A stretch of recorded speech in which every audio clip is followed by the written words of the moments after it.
turuan ko kayo guys kung paano maglinis ng sugpo shrimp. Ito guys, pitin nyo muna yan guys, pitin nyo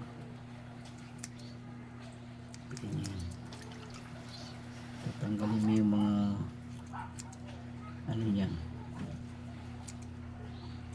paa. Then pagkatapos kuha kayo ng toothpick, ganun yan guys, so yung parang ugat nya, yun.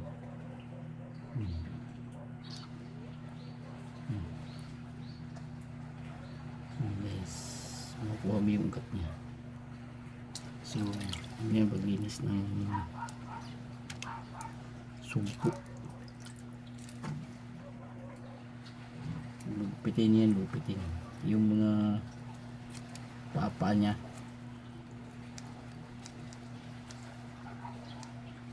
Ito, baliin mo yung ganun, yung parang ugat nya, makukuha mo yung gilid guys, yung pinaka ugat-ugat nya.